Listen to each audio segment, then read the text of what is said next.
So thank you for kind of setting the context around education. Obviously, we've got lots of amazing speakers today who are going to be fleshing that out a little bit more with statistics from the survey and from their own experiences.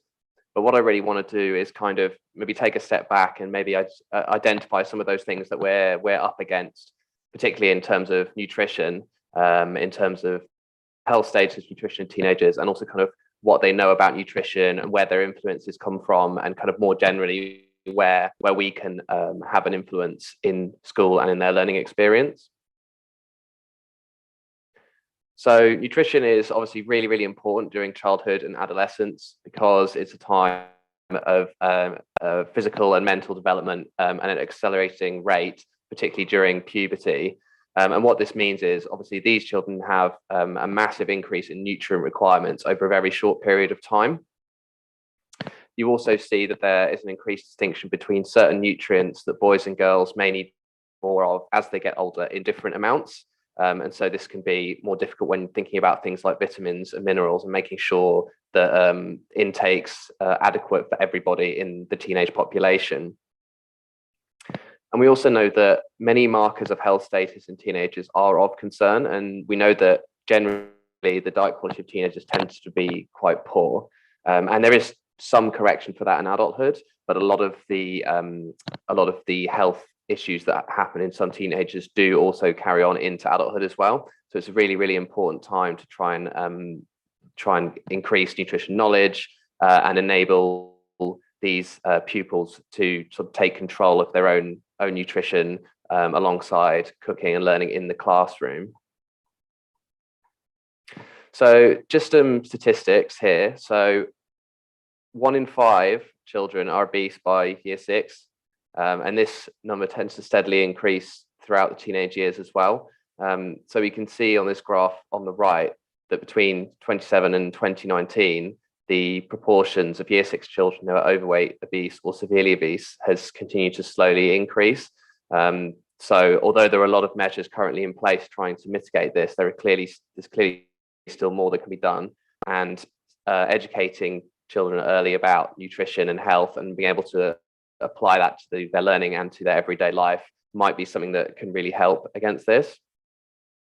We also know that fewer than 50% of children are meeting the activity guidelines. So those guidelines are that children and young people between 5 and 18 should aim to be physically active for at least 60 minutes per day across the week.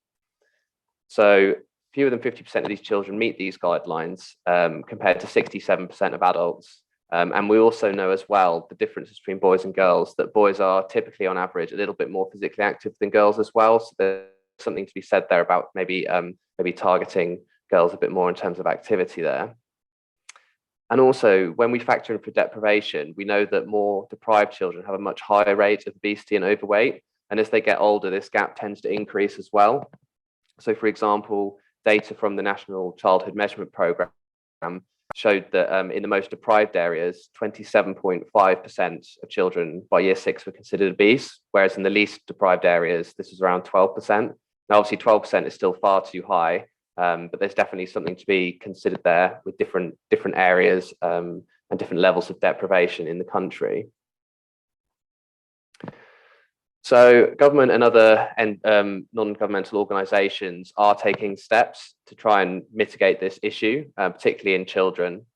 So, for example, Public Health England has enacted several measures, sugar reduction programmes, salt reduction programmes and calorie reduction programmes, these mainly focusing on supermarkets and also the out-of-home sector, because we know that particularly in teenagers, a lot of the time they're starting to eat food more outside of the home as they get older and they gain more independence.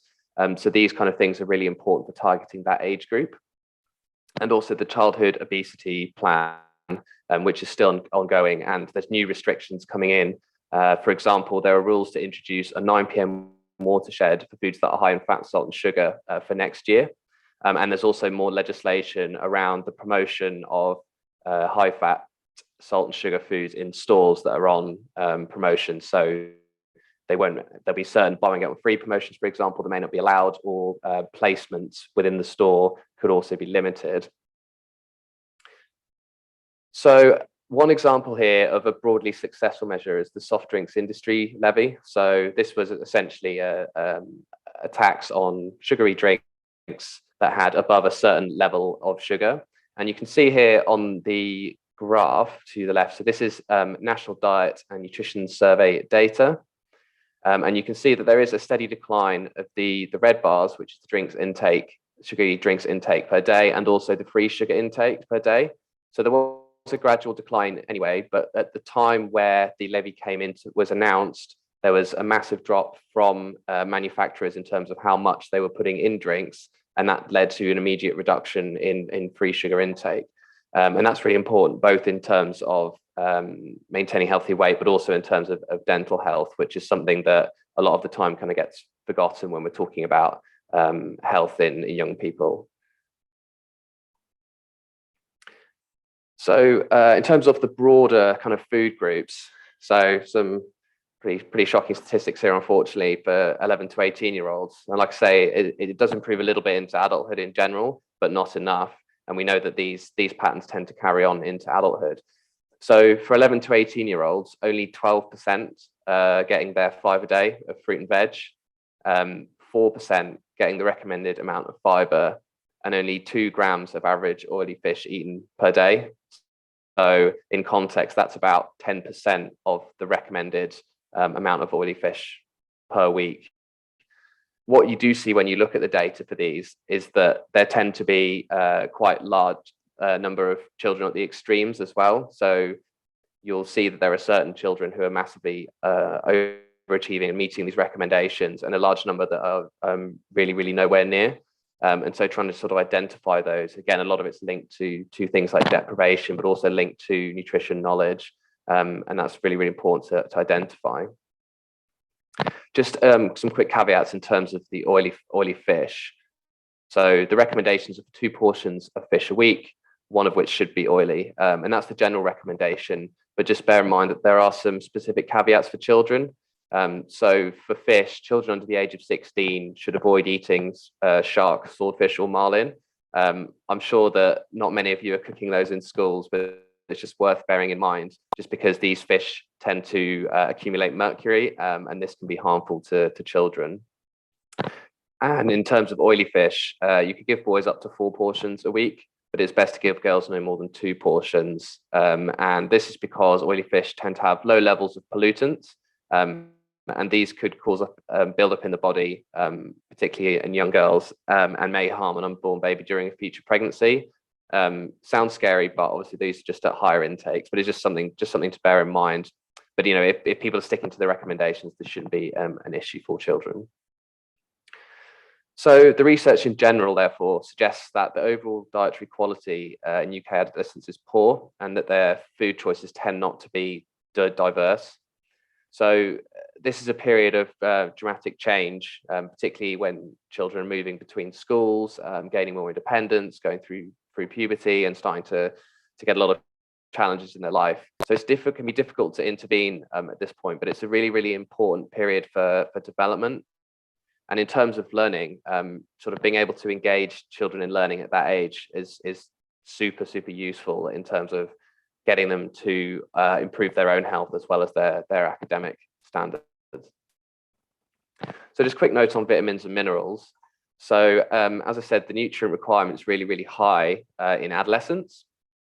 So the reference nutrient intakes and low reference nutrient intakes are things that we use to kind of measure the potential level of deficiency for a nutrient. So the reference nutrient intake, or the RNI, is the level at which 97.5% of a group will have sufficient status. So most people, if they are consuming that amount, will be fine, and a very small fraction might have suboptimal status. The LRNI is the level at which 97.5% would be deficient. So at that level, most people consuming that amount will be deficient. So that's just some context for the stats on the next slide. So here we can see some key vitamins and minerals. All this data is taken from the National Diet Nutrition Survey. All of the links to this information will be in the presentation, and I've got some further notes on this as well, which I'll send out afterwards. So iron, so we can see particularly in girls, 11 to 18-year-old, 49% are below that lower recommended nutrient intake, which is a huge number. We know that girls have high iron requirements, particularly as they get older, due to menstruation, but we also know that they tend to have lower intakes than boys. They tend to take in less red meat, for example, which is a source of heme iron. So although iron is found particularly in red meat in its heme form, it can also be found in green leafy vegetables. The iron in leafy vegetables is less bioavailable, and so more of it will need to be consumed. But if we're encouraging an increase in fruit and vegetable uptake as well, we will be seeing some increases in iron status. So calcium is important for bone, tissue, and dental health. And we're going to talk a little bit more of that in a moment in terms of bone development and bone mass over time. So calcium can be found in dairy products, but it's also found in green leafy vegetables, similar to iron, such as kale and broccoli. Many dairy alternatives and juices are also fortified with calcium. So there are a large number of products that will have calcium fortification to help try and boost intake in children and teenagers. Zinc is very important for supporting growth and development as well at this time, and also for the immune system. And zinc is not stored within the body, so regular intake of zinc is really important. It's found primarily in seafood and meat, and also in things like fortified cereals, but you can also find it in nuts, seeds, and beans at lower levels. Iodine is important for proper skeletal development, nervous system development, and also hormone production. It's found primarily in dairy, eggs, and seafood. You can also get iodine from seaweed. However, certain types of seaweed can have very high levels of iodine, so it's worth being cautious with these. And we wouldn't recommend that these very, very high iodine seaweeds be given to children just because of the potential for toxicity, because the levels can vary quite widely. Vitamin A, so again, really important for growth and development. And it can be found in two forms, retinol from animals and beta carotene from plants. Retinol is generally more readily available from animals, found in meat and liver. However, too much direct retinol intake can lead to toxicity, so caution should be taken when eating liver. But beta carotene can be found in high quantities in sweet potato, spinach, and carrots. And for example, sweet potato has a huge amount of beta carotene in it. So just one sweet potato can easily get you over the recommended amount for a day, for example. And there's far less risk of toxicity with vitamin A from vegetable sources. And finally, riboflavin. So this is important for energy production, growth, and development. This can also be found in red meat and dairy, but also in things like nuts and mushrooms. And also most cereals are fortified with high levels of riboflavin to try and keep those intakes up in the child population. But as you can see, there are still high percentages of both boys and girls in 11 to 18-year-olds that are falling below that lower recommended nutrient intake, and therefore are at high risk of deficiency. So this is something that is really important to target. It's worth bearing in mind that these aren't the only vitamins and minerals that there are potential deficiencies in this age group. So despite the evidence that magnesium, potassium, and selenium intakes are also below the LRNI, the health implications of this are a little bit less unclear because these statistics are based on more limited data. So we need to be a bit more cautious in how we're assessing those numbers. Also with these, just bear in mind that these are the percentages that are below the LRNI, where 97.5% of this group would be deficient. So even if we get every 11 to 18-year-old up to the estimated average requirement, 50% would still have suboptimal status. So that just kind of shows you the scale of the issue here. And then what about vitamin D? So vitamin D doesn't have an LRNI in the same way those other nutrients do. But when we look at vitamin D status, we tend to look at blood vitamin D status. And we know that for both boys and girls, 19% have low blood vitamin D. But we also know that vitamin D blood status and intake is low in the general population in the UK as well. So vitamin D is generated by UV light on the skin, and obviously in the UK, that can be an issue for many parts of the year because we're not getting enough sunlight. And therefore, it is recommended that we do take vitamin D supplements. That you can find it in the diet, so it's primarily in oily fish and dairy. You can also get mushrooms that may be specially treated with UV light to produce it, which you may have seen in certain supermarkets. They usually have a little blue sticker on them, so keep an eye out for those. And dietary sources, though, are typically not enough to get that intake. So if you're not getting enough sunlight, you're not getting enough in your diet, typically you're not going to be getting enough vitamin D.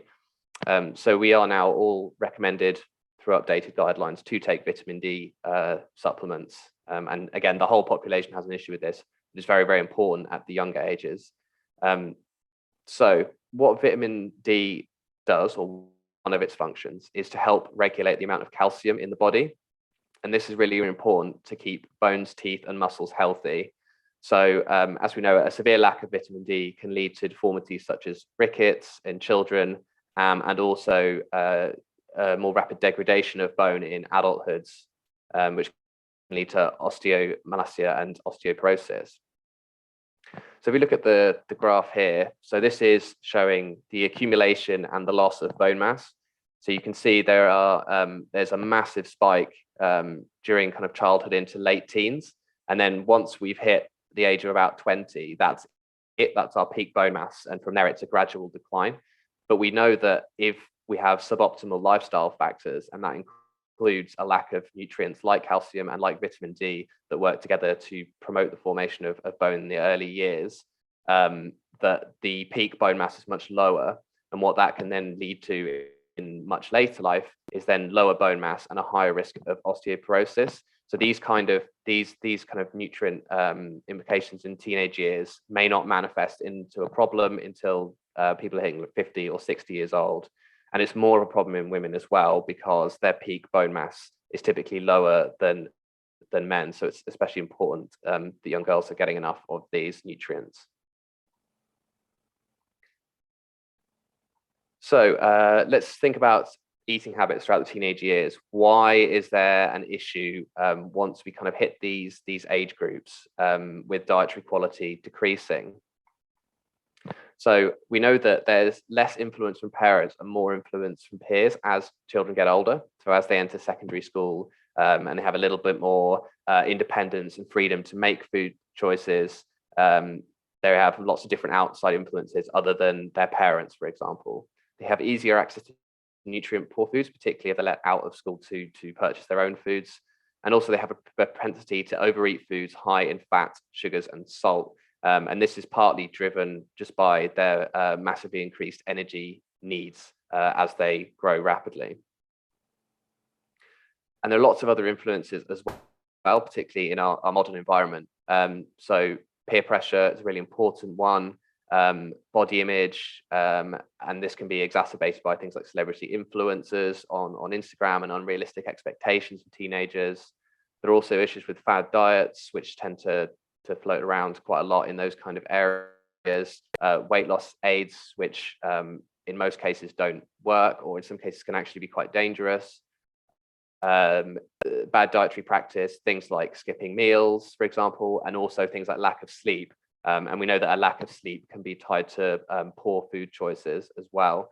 And also other health concerns. So for example, there's a common conception among teenagers that if they eat dairy, that they're going to have very, very poor skin health, and therefore they might exclude food groups for those kind of reasons.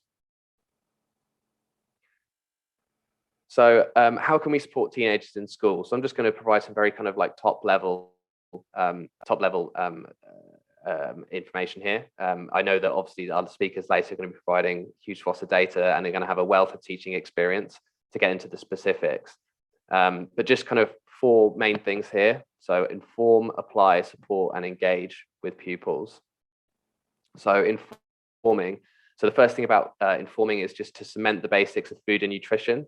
And this starts with the Eat Well guide, which I'm sure you've all seen a lot of and used in your lessons. But just kind of really making sure those fundamentals are there for all pupils to the best of their level.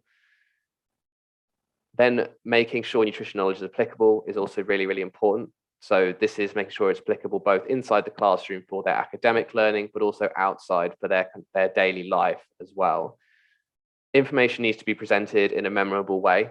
So I know that obviously people will be talking about kind of how we present things in new media, how do we engage kids now that are on social media and things like that. So those are really important things to consider. And then also having a kind of bi-directional relationship with pupils, getting feedback from pupils and being able to identify kind of where they have misconceptions or where they might want to learn something more about a subject is really, really important. So then application. So we can apply food nutrition in many, many ways. And by doing this, it can help to keep it in the forefront of pupils' minds because they're using it both in lessons and outside lessons. So understanding nutrition can link into practical work. So pupils may consider when they're creating a dish, whether it's healthy, possibly whether it's sustainable. They might have some kind of idea about the type of nutrients that are in the ingredients that they're using. And perhaps also can identify those that might not be in the foods that they're making as well. And then also want to think about life skills. So I know this came up in the survey, and I'm not going to steal Francis' thunder, but this was something that a lot of pupils and also teachers were saying was really, really important. And particularly for students with special needs, just getting those kind of basic life skills, being able to apply the basic principles of the Eat Well guide and to cook simple meals is just really, really like useful for everyone to have that baseline knowledge. And particularly pupils were saying when I go on to go off to university and when I have to cook food for myself, I need to make sure that I have these life skills in both food and nutrition. And we also know typically that people who cook more for themselves are on average typically have healthier diets as well. There's also the social side of this. So cooking and eating together with friends and family can also play a really important role in social interactions for young people. And it can be important for relationships as well, potentially, as these pupils get older. People should also be made aware of the wide array of career opportunities that may be available through studying food. So a lot of the time, pupils may think, well, it's either I'm a chef or that's it. And there's a lot more diversity than that. So they go into food science, catering, agriculture, even into nutrition. And there's so many kind of different career paths there. And I think that's something that's really, really important that that children or pupils are aware of. So they may want to engage in that as a career. And then also linking with other subjects where possible. So just as an example, so we're actually just embarking on a project called Food Futures, and that's food with a PH. And this is a project that we're part of with 7 other organizations that has been arranged by the Royal Society of Chemistry. And what we're doing, broadly speaking, is identifying schools that we can provide resources and support to around chemistry, but in particular, its relationship to food. And the goal there is to make chemistry applicable in the real world by using food and also to encourage uptake of chemistry post-16. And I just think that's a really nice example of where you can get 2 subjects like crossing over and potentially you can really boost the interest in both of those subjects. So providing support. So obviously we need to identify the learning needs and support those needs with appropriate materials. So obviously this is very kind of can depend on the level of the pupil, but just getting them up to sort of maximize their potential, really, really important. Whole school approach, again, this is something else that came up a lot in the survey, can help to keep food and nutrition on the agenda outside of the classroom. So, just for an example, linking to other subjects or linking to the canteen, again, that just kind of keeps that in the forefront of pupils' minds. So they're always sort of engaged with that. And then resources.